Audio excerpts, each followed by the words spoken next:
So ayan po, magandang tanghali po mga mahal kong viewers. Nandito pa rin po tayo ngayon sa bahay ng magulang ni Ma'am Alma.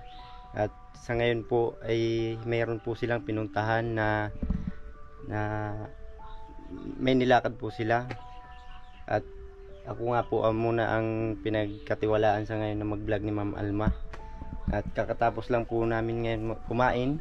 Kasama ko si Kuya Rans at si Makmak. At ito nga po, samahan nyo po ako at maghuhugas po tayo ngayon ng pinggan. Ayan, maghuhugas po tayo ngayon ng pinggan at para malinis.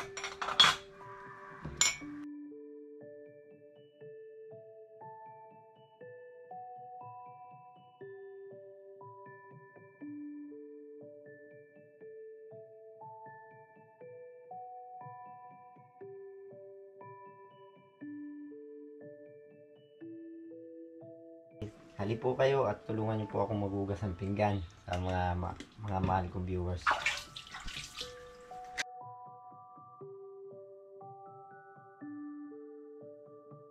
At syempre, kagaya pa rin po ng dati, kung ano po yung ginagawa ko sa amin sa bahay, siya pa rin po ang ginagawa ko dito sa kahit saan ako na makakapunta po. Hindi mawawala po yung ating pagiging marunong magkusa pagdating sa mga gawain.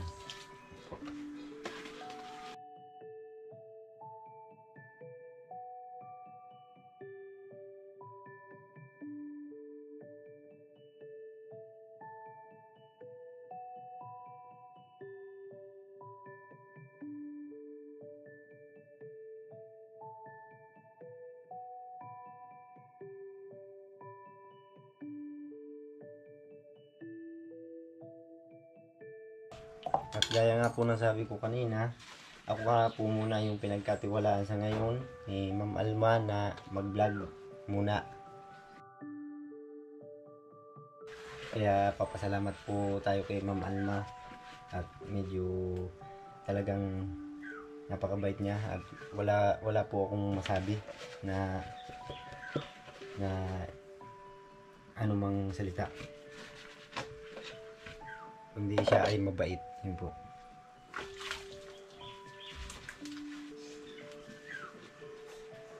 Hugas po tayo at kailangan nating hugasan ng mga kinainan.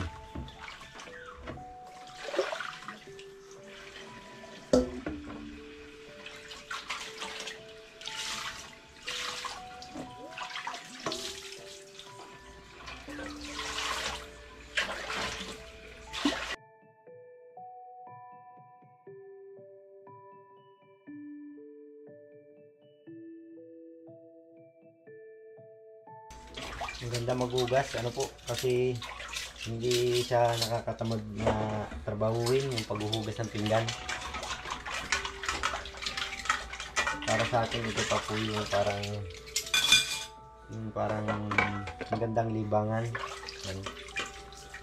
gawaing bahay, ano po.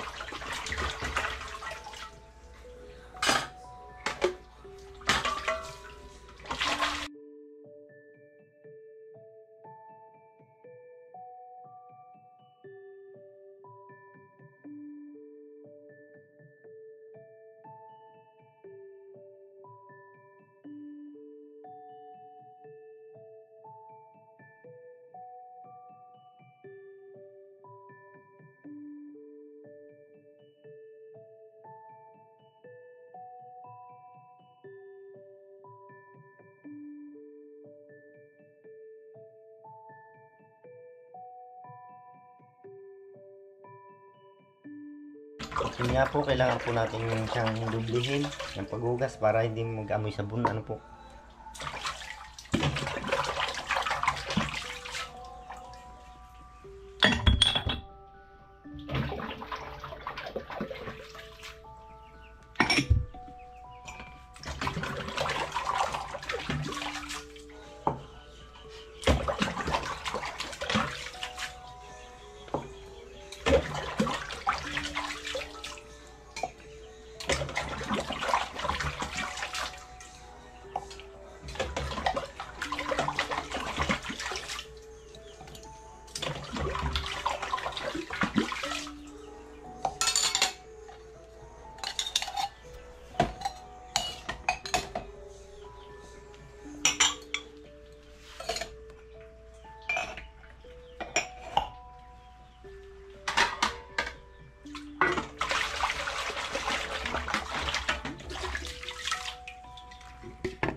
kailangan din po natin linisin kung ano, yung mga kalat-kalat na kanin, mga ano, para hindi lang gamin, ano po.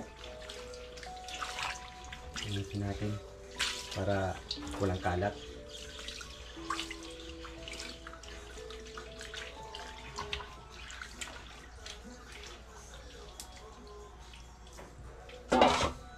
Yan, malinis na po.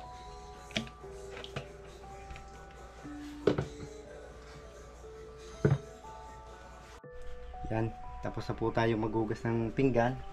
At ngayon naman po, samahan nyo naman po ako para maglaba.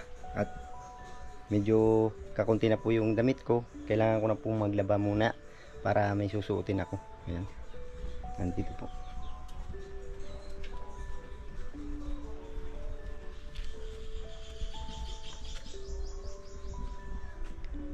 Ito po.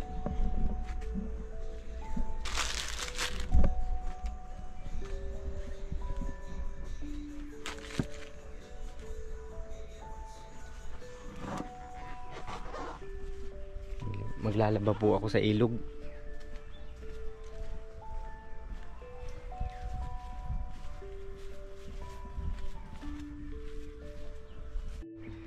So ayan po, nandito na po tayo ngayon sa ilog. At ito nga po yung labahan ko na damit. Maglalaba po muna ako para meron po akong masuot kasi ilang araw na rin ako hindi nakakapaglaba.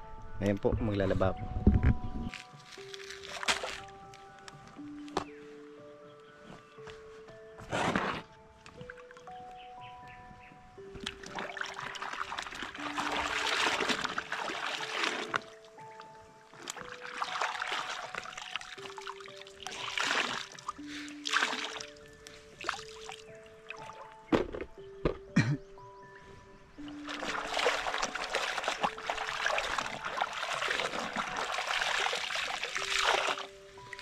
Ayan mga mahal kong viewers, nakikita nyo po, naglalaba po ako ngayon dito sa ilog ng damit ko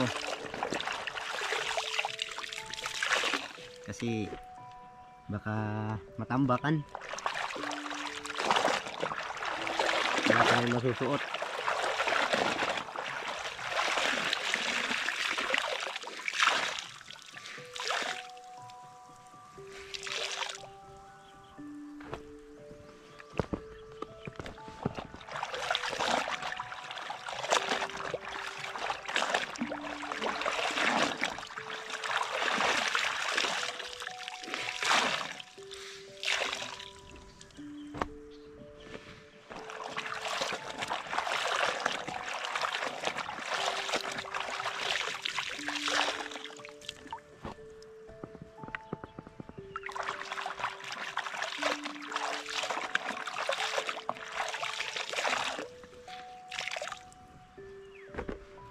Laba dami.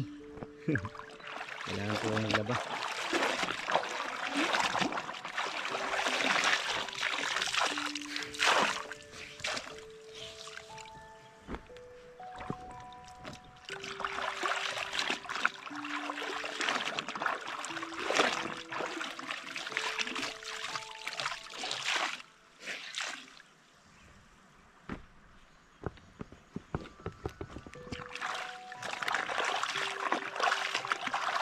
Napakaganda po ng ilog dito kasi maagos siya, malinis yung ilog dito. Hindi kagaya sa iba na putik, marumi. Tapos hindi pa umaagos yung tubig. Dito po napakaganda ng ilog.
napakabait po ni Ma'am Alma at pinagkatiwalaan tayo niya sa ngayon na tayo na muna ang mag-vlog. Wala po akong masabi.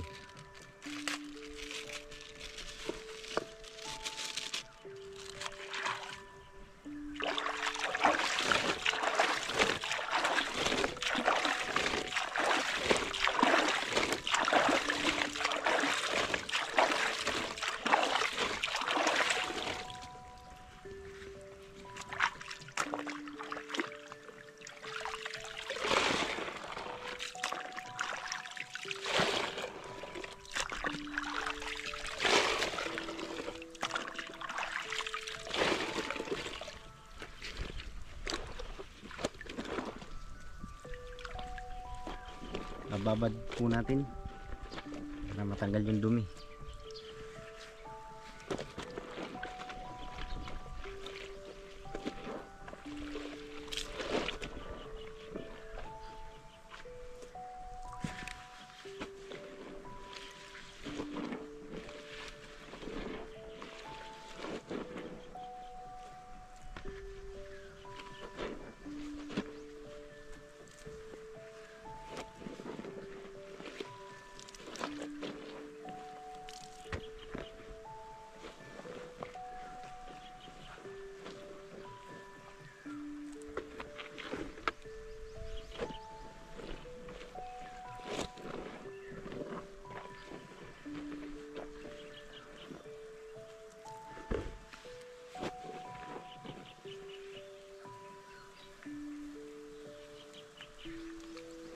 Alam niyo po mga mahal kong viewers, gaya po lagi ng sinasabi ko dati, ay sa mga ganitong gawain ay talaga pong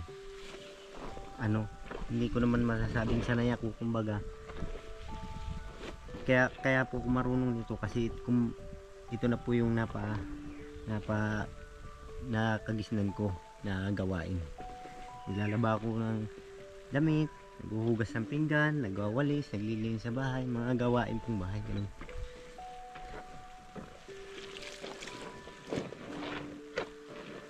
Kasi yun din po yung tinuro sa akin nung nag-alaga sa akin. Yung kailangan laging maging malinis sa paligid, ganun. Marunong magpusa, kahit di utusan, gumagawa.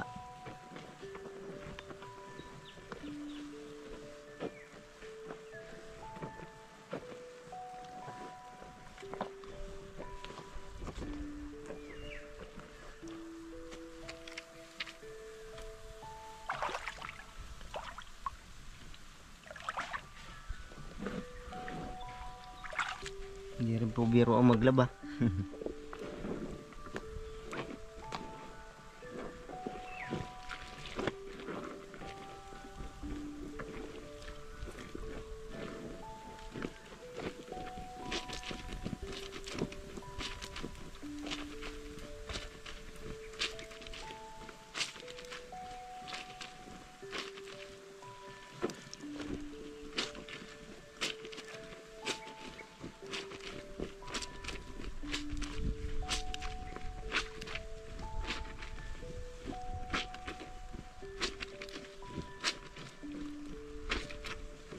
Napakaganda po ng lugar dito sa Isabela kasi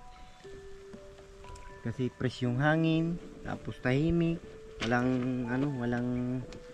kang masyadong kapitbahay, malalayo yung kapitbahay. Iwas ka sa stress, ganun.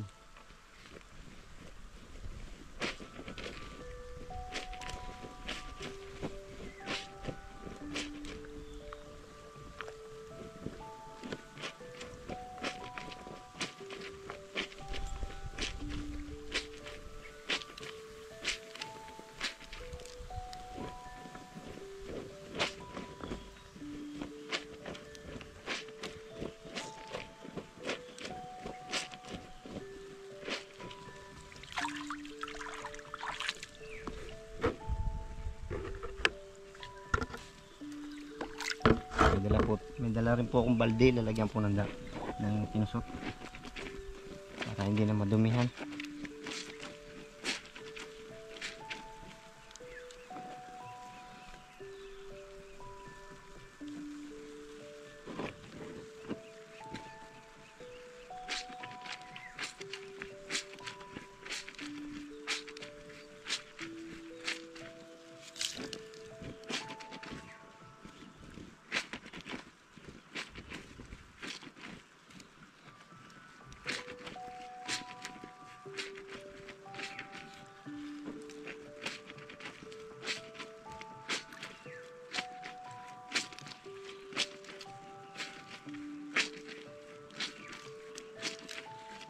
Kusot-kusot lang muna po kasi hindi naman po masyadong marumi yung mga sinusuot ko.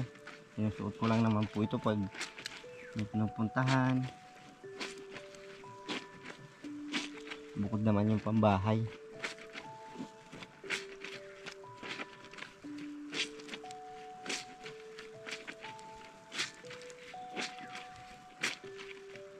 Sarap po maglaba dito sa ilog.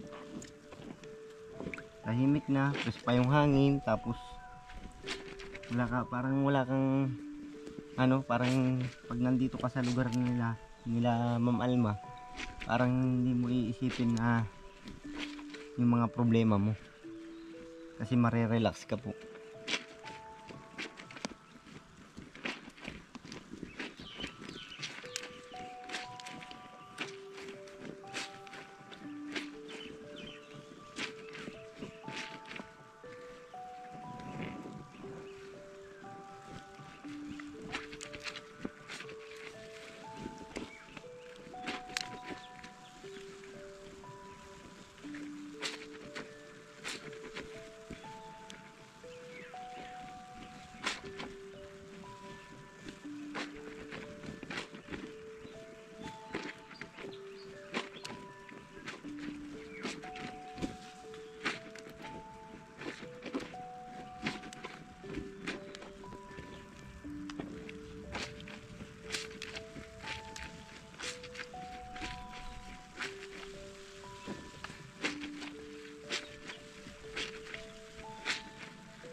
Medyo nakakapagod din maglaba pag yung trabaho na lalaban mo ay iisipin mong mahirap, tapos yung parang iniisip mo na para kang tinatamad, ganun. Lalong nakakapagod yun. Mas maganda pag maglalaba ka, huwag mong isipin na ay ang dami naman yan, ay nakakatamad naman. Hindi yun ganun, kasi lalo ka talagang tatamadin at lalo kang mawawalang gana pag maglaba pag ganun ang iniisip. Kailangan paglaba-laba.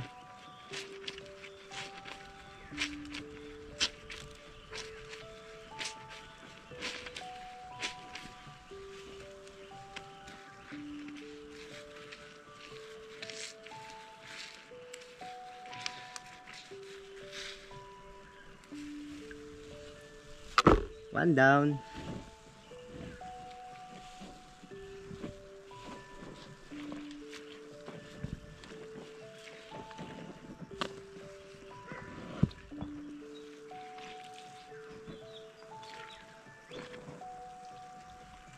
Yung mga dati yung mga kasama ko po sa bahay, meron po kaming schedule ng paglalaba. Halimbawa, pag naglaba po ako ngayon, halimbawa ngayon ay linggo, maglalaba ako ng damit ko, kasama rin yung mga damit nila.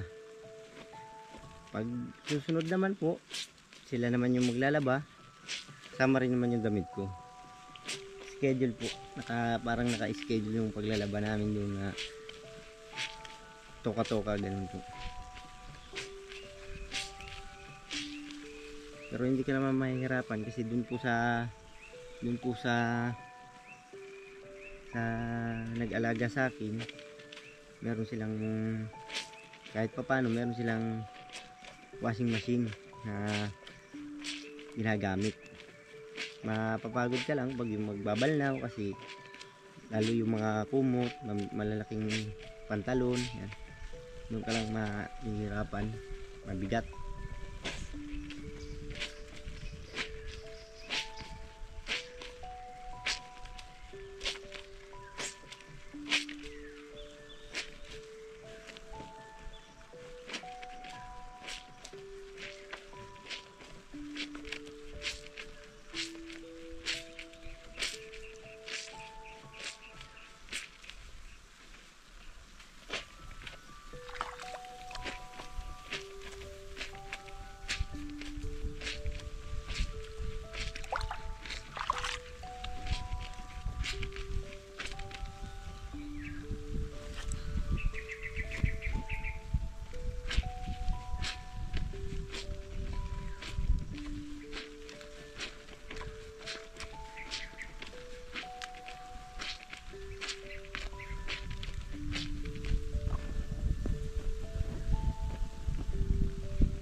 Hangin, press na press.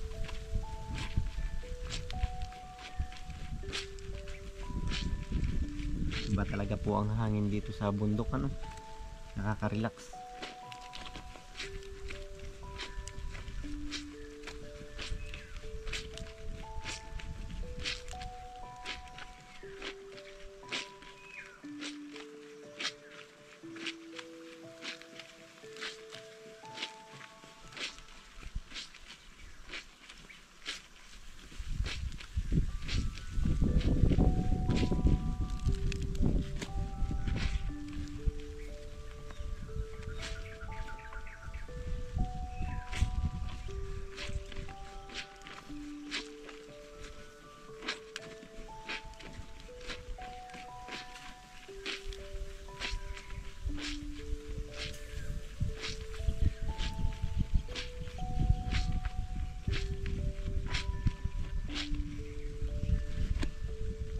Dati naranasan ko rin po magtinda ng pandesal. Nagising po ako ng maaga, minsan alas 3, alas 4 nagigising na ako niyan. Pupunta na ako dun sa kinukuhanan ko ng pandesal, titinda na ako niyan. Pagdating ng umaga, pag maaga nakaubos ako ng paninda kong pandesal, nakakauwi na po ako niyan. Maliligo po ako, maliligo ko para makapasok sa school. Minsan tinatanghali na po ako, hindi na ako nakakapasok sa school kasi sa school may gwardiya, may barangay tanod na nagbabantay sa gate. Pag ikaw ay late, bawal ka nang pumasok. Kaya yun, naranasan ko po yun dati na ako po ay galing sa pagtitinda, tapos dali-dali akong naligo para makapasok. Pagdating ko dun, di rin naman pala ako makakapasok kasi sabi nung gwardiya, hindi na, sabi tanghali na, labas na ng alas 7, hindi mo nakikita, sarado na yung gate, bawal nang pumasok. Kaya ang ginawa ko po nun, nagtambay na lang ako sa labas ng gate at hinintay ko magtanghali at para makapasok ako ng tanghali.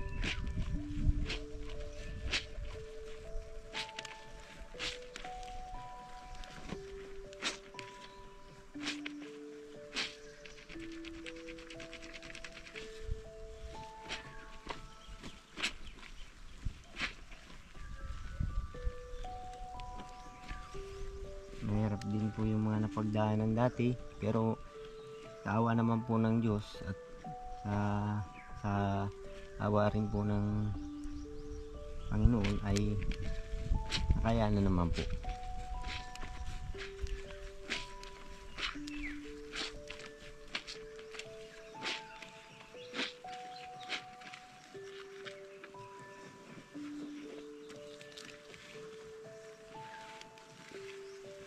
siguro yun po talaga, siguro po yung binigay sa akin ng Panginoon na rules dito sa mundo, na ganon, mapagdaanan yung mga bagay na mahirap. Ayun po.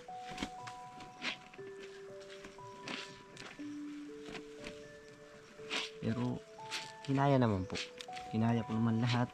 Hindi naman po ako sumuko din, kasi sabi nga ng mga katatanda at sabi din po ng mga kaibigan ko, huwag ka sumuko, kaya mo yan, kaya mong labanan yan, mga pinagdadaanan, mga pagsubok na nadadaanan mo. Lagi mong iisipin, yan ay ibigay sa iyo ng Panginoon para masubukan ka kung hanggang saan katatag ang paniniwala mo sa Kanya.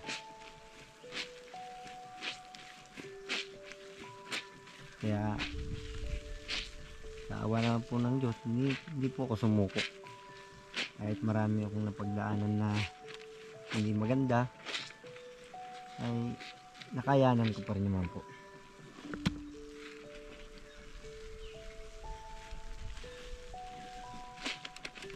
Yung mga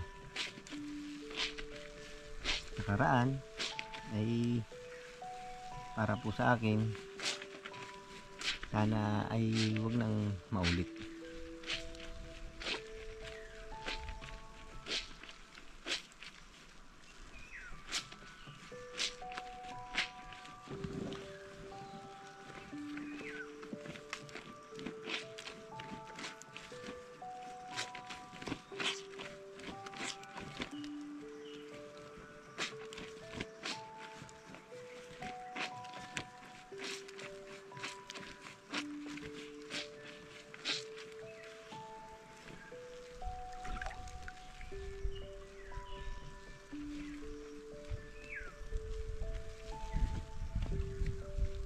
Kagaya nga po nun, yung 23 years na hindi kami nagkita ni mama, ng magulang kong tunay, na hindi ko rin naman po alam na siya talaga yung tunay kong ina. Kaya hindi ko rin siya nahanap agad nung una pa. Kumbaga, wala akong idea kung anong pangalan niya, kung nasan siyang lugar para mahanap ko siya.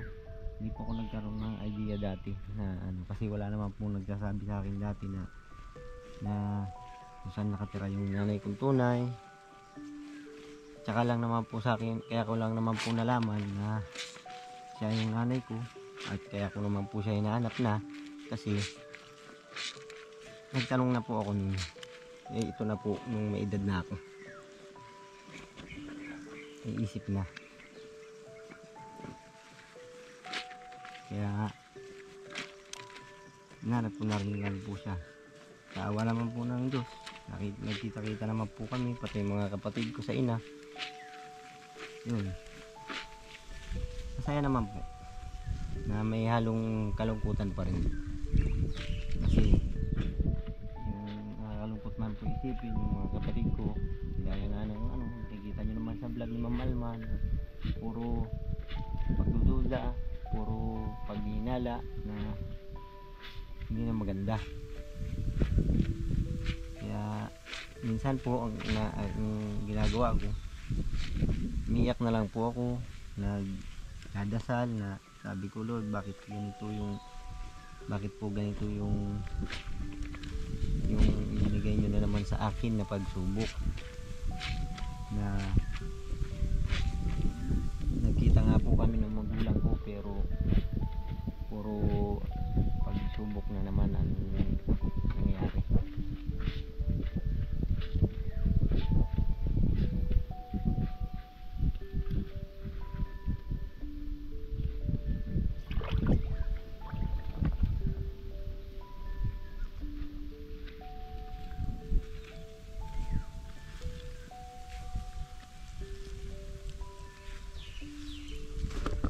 Okay, nakadalawa na tayo. Ito na lang.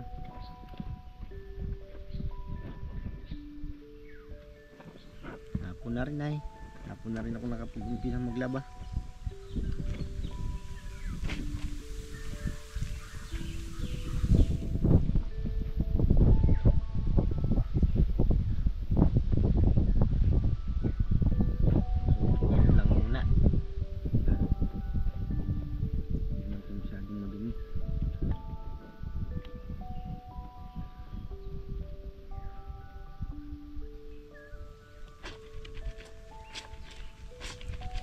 Kanina po, kakatapos lang po namin kumain, naghugas po ako ng pinggan kasi nga sabi ko para dumating man sila Ma'am Alma, yung magulang ni Ma'am Alma ay malinis, wala nang hugasan, kaya hinugasan na.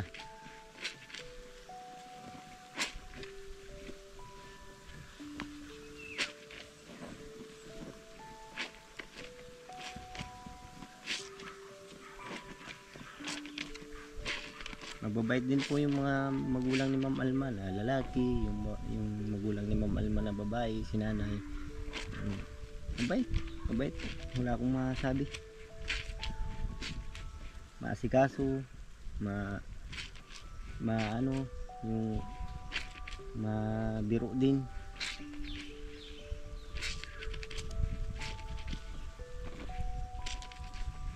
Kaya siguro si Ma'am Alma kaya mabiro din, may pinagmanahan kasi yung magulang niya, mga magulang niya ay mga joker din po siguro ng mga kabataan nila, mga joker din sila, ano.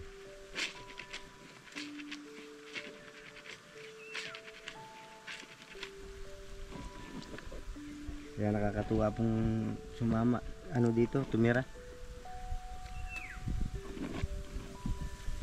na mananakit ng tiyan mo, kakatawa.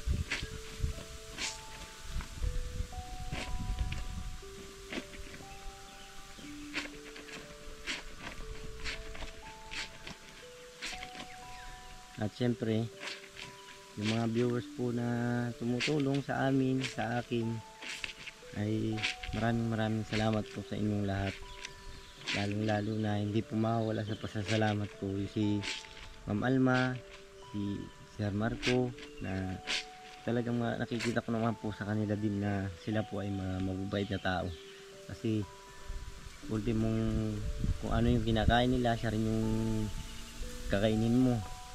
Kung may bibilin silang halimbawa inumin, halimbawa soft drinks, ganyan, meron ka rin, hindi yung sasabihin na hindi kagaya ng iba na bibili sila sa kanila lang, ganun.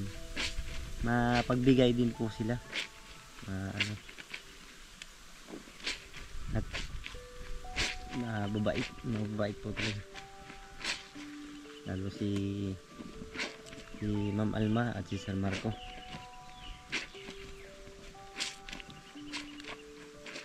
Yung nakaraan nga po, nagtanim kami doon sa lupa nila sa bundok, kahit medyo matarik pababa na yung ganyan yung tinataniman, ay kaawa naman ng Diyos natapos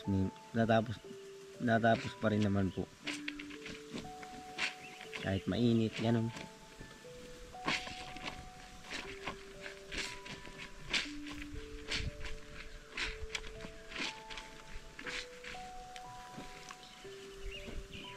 Salamat din po ako sa mga viewers na walang sawang nanonood sa vlog ni Ma'am Alma sa amin. Salamat po sa inyong lahat. Salamat po sa pag-appreciate ninyo sa amin, sa pagtulong sa amin.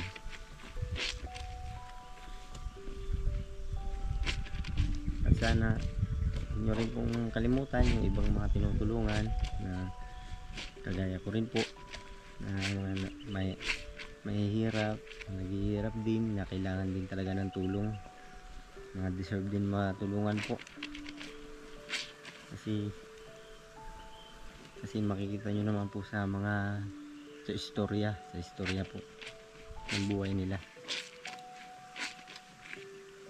Kahit po ako kahapon Parang napapayak na rin ako yung sa kwento nung pinuntahan namin na blinag ni Ma'am Alma.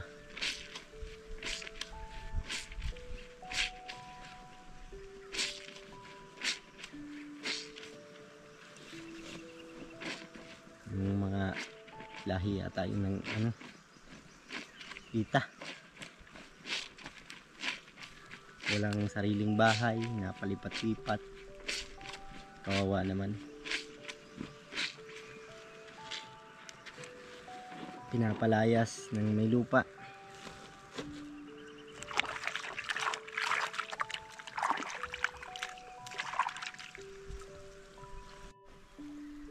So ayan, sa ngayon po ay tayo magbabanlaw na mga viewers.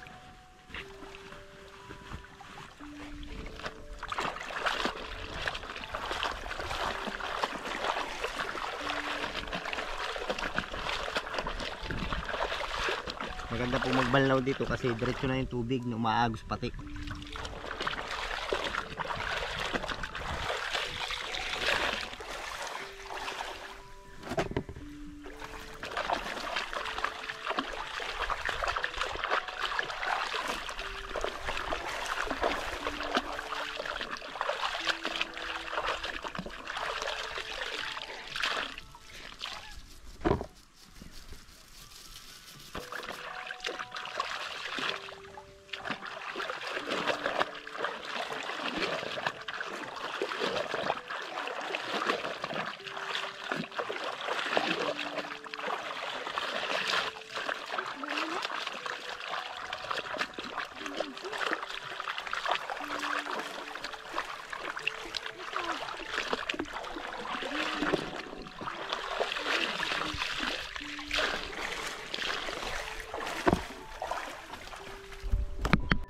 So ayan po, natapos na po tayo maglaba at meron din nga po ditong naglalaba rin. Ito po talaga ay sadyang labahan pala ng mga tao. Ayan, nandiyan sila ate.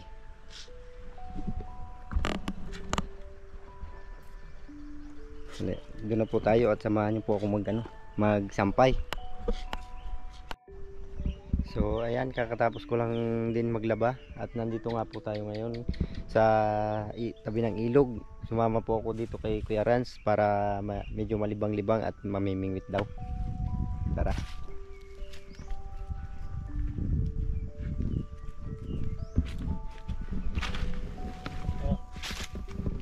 Mamimingwit ka rin? Mimingwit. Ito may dala akong tuwis ah. Nasi. Kasi hindi ko alam kung marunong ka dito, wala kasing ganito to. Nasa bahay yung isa. Ito naman, tali lang pero may kawil din yan. Ginawan ko siya, kanina ko lang siya ginawa. Ito, matagal ko nang ginawa. So testingin natin. Ayan, si Kuya Rans ay napakatyaga niya maghanap ng pampain para makapamingwit ng isda.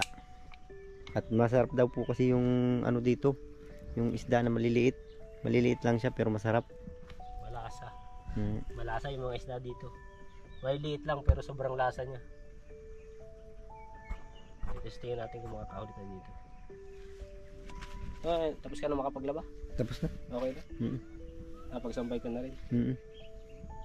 Ito nga, ang ganda ng paligid nila, ng lugar dito nila Ma'am Alma, no? Ang ganda ng kabundukan talaga. May mga naglalaba din doon.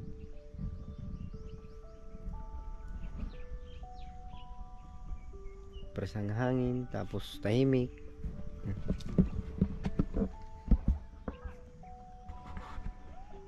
Kumusta naman yung experience mo nung sama mo sa amin dito? Ang masasabi ko lang sa na-experience ko sa pagsama ko dito sa Isabela ay siyempre masaya, tapos merong mga bagay na may mga natututunan, tapos meron din mga trabahong hindi pa nagawa dito na natutunan. Kaya panibagong experience panibago. Maganda dito at paano yung mga marami din akong hindi alam dito. Kaya okay din na nagsama ako dito kahit paano na experience ko. Pero sa mga ganito, sa pamimingwit, sanay po ako dito. Pero yung pagtatanim ng mais, first time ko rin ma-experience. Nga si Buboy, yung kunya, nakapagtanim na rin daw yun dati. Isang beses, nakapagtanim na ako dati sa amin. Wala pala itong bato. Natanggal yung bato. Ganda ng ilog dito. Malinis. Maagos ang tubig. Kaya lang ay meron daw ditong kababalaghan. Wala na daw, matagal na panahon na. Crocodile. Matagal na panahon na daw wala. Tinatakot na lang tayo nung anak ni Commander. Siguro nga no.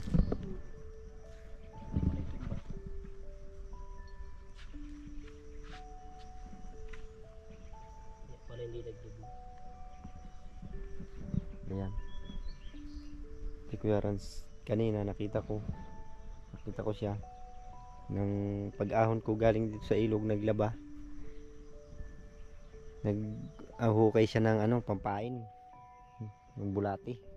Ito nga yung nahuli niya, yung nakuha niyang mga pampain. Ayan.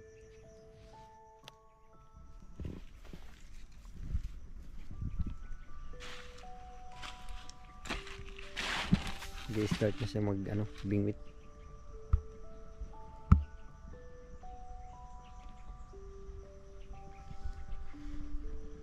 May stock kaya dito? Meron yan. Hindi mo walan. Sa libro nga meron ay. Yan ang paligpamingwit natin.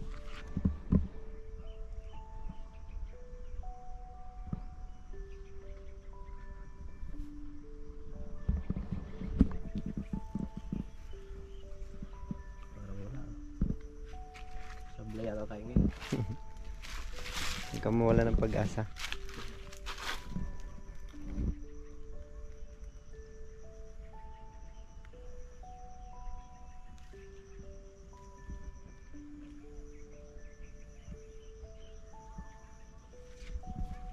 Isa rin. Yun. Nakikita nyo po. Ayan po. Yan na yung sinasabi ni Ma'am Alma na maliliit pero masarap. oh, yung isda na maliliit lang siya pero napakasarap. Dito meron pa pala. Hindi tayo masisiro. Sanay sa dagat. Hindi na tayo zero, may isa na tayong nahuli.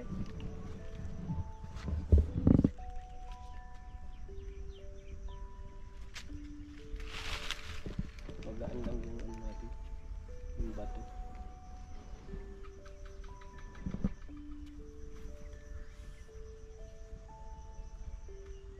Ano kaya kung kuhanin ko rin yung isa dun? Kukuhain mo maliit Yung pang para makapag-create ka rin. Sige. Yan, dali mo. Dali ko na. Hindi ko mag-video. So ayan, samahan nyo po ako at kukunin natin yung isang pang mingwit at susubukan ko rin mamingwit para mabilis makarami Yan po.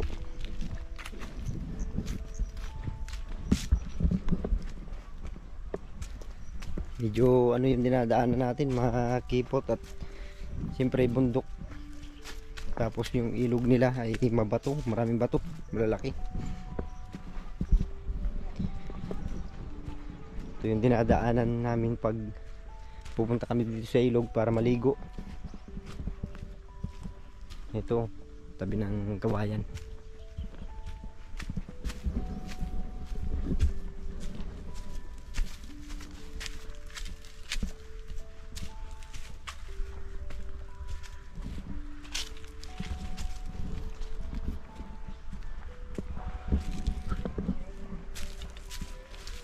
Oh, mali pala yung dinaanan ko. Ito pala yun. Kukunin natin yung isang pambingwit.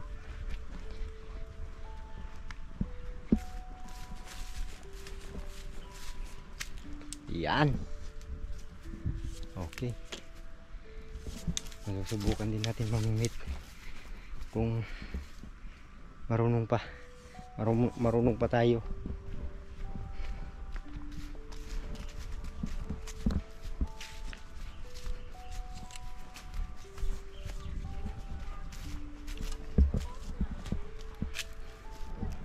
Dito nga po ay marami ding naliligo sa ilog na ito. At Napakaganda nung tubig, malinis. Tapos bukod sa umaagos pa yung tubig dito ay ano, meron din siyang mga isda na maliliit pero masarap daw yun, sabi. Sana kagaya ni Kuya Rans makahuli rin tayo, ano, para hindi tayo masiro. Ayun si Kuya Rans. Kuya Rans, ano, nakailan na? Ito na, kinuha ko na yung isang pambingwit mo. Baka sakali din makahuli. Ay, sabit pa. Ito pa dalawa.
Kuya Rans, ano?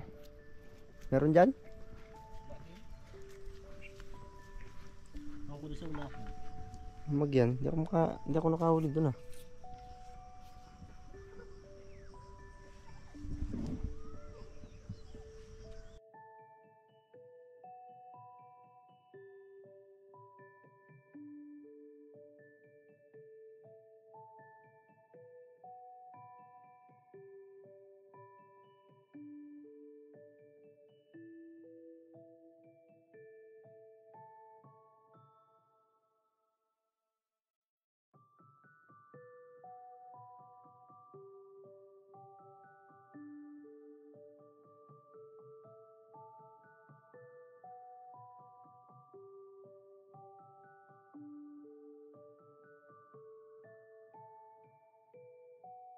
At hanggang dito na lang po muna yung vlog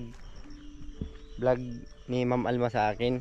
At ito pong kanyang camera ay medyo paloobat na rin, kaya kailangan na natin muna siyang i-charge para magamit ng maayos. Ayun po, at maraming salamat po sa inyo. Thank you.